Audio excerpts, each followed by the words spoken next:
আসসালামু আলাইকুম গাইস, কেমন আছেন আপনারা সবাই? আশা করি অনেক অনেক ভালো আছেন। আপনাদের সামনে আমি আজ ডাল রান্নার রেসিপি নিয়ে হাজির হলাম। প্রথমত আমি ডালটা ধুয়ে নিয়েছি। এখন আমি ডালটা এই অবস্থায় কড়াইতে উঠিয়ে দিচ্ছি।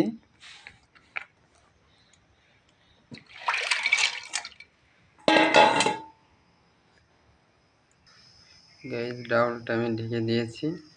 আজ আমি টমেটো ধনিয়ার পাতা দিয়ে ডাল রান্নাটা সারিয়ে নিচ্ছি। আপনারা এইভাবে রান্না করবেন। একটু এখন এতে লবণ মরিচ কিছু দিবেন না ডালের ভিতরে, শুধু পানি দিয়ে ফুটিয়ে সিদ্ধ করে নেবেন। সিদ্ধ করে তারপরে ওটা ওরং দিয়ে গুলিয়ে নিতে পারে। হ্যালো গাইস, দেখেন আমার ডাউলগুনা হয়ে গেছে। এখন আমি ডাউলগুনা ঘুটা দিই।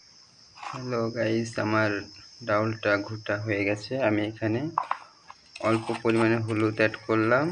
এখানে আমি লবণ আমার যার যতটুকু লাগে সে সেরকমের দিবেন, কারণ ডাউলটা কে কতটুকু রান্নাবেন সেটা তো বলা যায় না। এখন আমি গাইস এখানে টমেটোগুলো অ্যাড করতেছি, কিছু কাঁচামরিচ দিয়ে দিচ্ছি। এখন আমি পরিমাণ মতন পানি দিয়ে দিলাম। এখন আমার ডালটা এভাবে হতে থাকে। হ্যালো গাইস, দেখেন আমি পেঁয়াজ রসুন একটা পেঁয়াজ দিয়েছি, 2টা রসুন অ্যাড করছি। আমি বেশি পেঁয়াজ মরিচ দিলাম না। এখন আমি এটাকে ভেজে বাদামি কালার করে নিচ্ছি। দেখেন আমার এই পেঁয়াজটা বাদামি কালার হয়ে গেছে।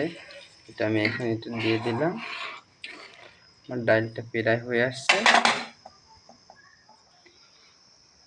ডাউলটা আমার রান্না হয়ে গেছে। আমি এখন ডাউলটা নামিয়ে ফেলছি।